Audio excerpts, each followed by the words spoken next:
Good morning. God bless you. Welcome to God Before Coffee. My name is Fred Garnes. Today, I'm going to be reading Matthew chapter 5, verses 13 through 16, focusing on being the salt of the earth and being the light. One of the things that I say before I begin my days is, I am salt and I'm light. And I'm going to speak to you about some of the characteristics and functions of salt and light, and how a believer should be functioning as salt and light in his or her environment. So I'm going to read here quickly through verse 13 through verse 16, and then we're going to go back and break it down just a little bit, just to make it, illuminate it a little bit, to shed light on it a little bit. You are the salt of the earth. But if the salt loses its flavor, how shall it be seasoned? Then it is good for nothing but to be thrown out and trampled underfoot by men. Verse 14. You are the light of the world. A city that is set on a hill cannot be hidden, nor do they light a lamp and put it under a basket, but on a lampstand, and it gives light to all who are in the house. Let your light shine before men, that they may see your good works and glorify your Father in heaven. Amen. May the Lord bless the reading and discussion of his word. Okay. So verse 13 starts and it says, you are the salt of the earth. Now, salt has different purposes. In ancient times, I just remembered this one actually. Salt was used, and it's still used, for preservation. So when a ship went to sea, they brought provisions. Among them were salted meat. Salted meat does not decay. It holds back corruption. Salt holds back corruption. So understand that as a believer, just because you're in an environment, you are supposed to hold back decay of ideals, of morals, of character. You're holding back corruption. You're holding back decay. In warfare, salt was used to treat wounds. So, as salt, you are treating and healing wounds. Things that are broken, things that have been severed. You are there as a believer to be salt in situations where there is hurt, where there is decay, to hold back hurt, to bring healing, to bring health. Salt also makes things better in a lot of cases. It brings out those good flavors. When you talk to someone who cooks and they have all these things in it. My wife says this sometimes, where she has all these interesting herbs and spices in one of the fantastic things she cooks. And what she does is she puts a little bit of salt, and it opens up the flavor. It opens up the flavor. So it adds flavor. Typically, if used properly, salt will make something better. It will make something better. It will bring out the good that is in something. So as a believer, as you enter into a situation, understand that you are there to bring out the good, not necessarily point out the bad. That whole judgmental thing really kind of stirs me up a little bit. You're not supposed to be pointing out the bad, but bringing out the good. They are not necessarily the same thing.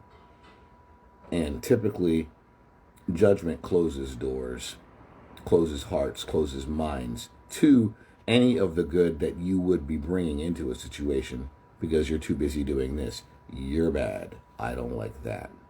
You let God break that stuff off. You just be who you're supposed to be. And you're supposed to be salt. Okay? It makes things better, adds flavor, holds back decay, brings healing. And your flavor might not be someone else's flavor. So be the salt that you are. Don't worry about being the salt that somebody else is. Everybody's not going to be me. They're not supposed to be. Everyone's not going to be you. You be the salt that you're supposed to be and bring out the good, the healing, the cleansing in the situation that you're in. Because you know how to deal with that situation that's in front of you. So, just to encourage you, be the salt of the earth. It says, you are the salt of the earth. But if the salt loses its flavor, how shall it be seasoned? And it, I'm believing, is the earth. How shall the earth be seasoned? How will corruption be held back in the earth? How will the earth be healed? The people of the earth, the people in your metron, in your situation, in your scope of responsibility. And take responsibility. Understand, as a Christian, as a believer, the people that are in your metron, the people that are in your area, they're your responsibility. I take responsibility for people whose paths I cross, the people that I work with, the people that I care about, the people that I have interacted with, because as a believer, I'm salt to them. I'm light to them. I'm protection to them. I firmly believe that when I look back over my life, that some things that did not happen to me or the people around me simply happened because I was there. Not even unwittingly, as a believer, I was protected. And because I was protected, the people with me were safe. They were protected. Nothing cataclysmic happened. Nothing horrific happened. Annoying things might have happened. Things that would shift how my behavior might have happened, but nothing horrible happened because there was salt in the situation that held back corruption. Okay? So we're going to keep going. Verse 14 says, you are the light of the world.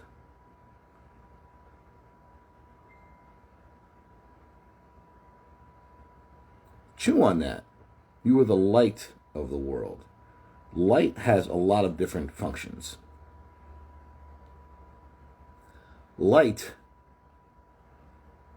is extraordinarily powerful. Light illuminates things. When light enters a room, there isn't a discussion about whether or not darkness wants to leave. It has to. There's no conversation. You walk into a dark room and you turn on light. Bam. Darkness is gone. I want to encourage you as believers, as Christians, as people, to be light in situations, to dispel, to cast out darkness in situations, in conversations that you are injected into, that you walk into. When you walk in, it should be lighter.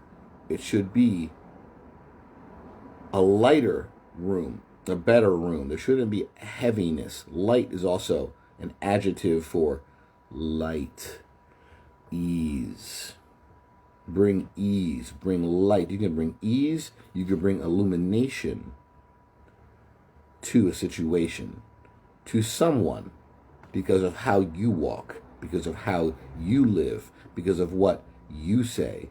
You release light. You release light, lifting. Light implies a lifting. It's not a burden, it's light. So don't bring burdens to people, bring lightness to people. Be the solution, be the salt, be the light. It says here, they do not light, a city that is set on a hill cannot be hidden. That, to me, implies the high place. The place you address things from. The place where you are. The road you should take should be high.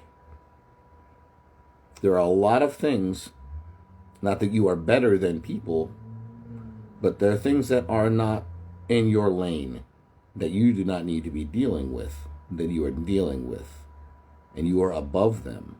Do not go down to deal with them. Address them and be light by how you act and walk from a high place, not from a low place. And be the light there. Illuminate what you want to illuminate and cast light, as opposed to releasing darkness and negativity and judgment. Don't go down, don't get down in the hole and talk about how bad it is down there. Address it from a high place and be that light. A city that is set on a hill cannot be hidden, nor do they light a lamp and put it under a basket, but on a lampstand. That, to me, implies boldness. And I would say availability. A light on a lampstand is available. It's useful. It's not hidden. I know this, I have this, I'm going to conceal it, I'm going to hide it, and it's not going to help anyone around me. And that is not a way to walk for anyone. If you have the ability and a light, say you have a flashlight and you're walking through a dark room, and you hide it, and you're the only one that can see the light, the revelation, the illumination, the information, the path that is in front of you, and everyone else is stumbling. But you are that light, so be that light. And as you move in the right direction, as you walk in the right direction, as you walk with light, the illumination, the revelation, the things that have been revealed to you that are in front of you, people around you will come to that light. They will come to that light, and they will see, I like the direction you are going. I like what you see. I want to see what you see. I want to walk how you walk. I don't want to trip and stumble because there's no light in front of me. So I want you to be that light and allow the people around you to see that light and walk in the light and the illumination that is in front of you. It says, let your light so shine before men. That means in front of them. Not just so they can see it, but let your light shine before men. Let your light so shine before men that they may see your good works. And I'm not saying you want everyone to see everything that you're doing. That's fantastic. That's awesome. That makes you a good person. And that is not what is being said here. It says, let your light shine before men so that they may see your good works. And the second half of that is, and glorify your Father in heaven. In other words, when people see something that I do, I want them to see Christ in me. I want them to see there's something different about this one. There's something different there. What's that difference? What makes you different? What makes you set apart? What makes you light? What makes you salt? And then you can tell them, Jesus makes me light. Jesus makes me salt. The God in heaven makes me light, makes me salt, because I choose to walk by his kingdom principles. And some of his kingdom principles are stated here. And no, it doesn't say you might be the salt and the light. You are the salt and the light. So be the salt of the earth. Be the light of the world. So God bless you. Thank you for joining me in God Before Coffee. Have a fantastic day, and I will see you Wednesday. and then following Friday. I'm trying to be consistent in Monday, Wednesday, and Friday. So thank you so much for joining me. God bless you and keep you. Have a fantastic day. Bye-bye.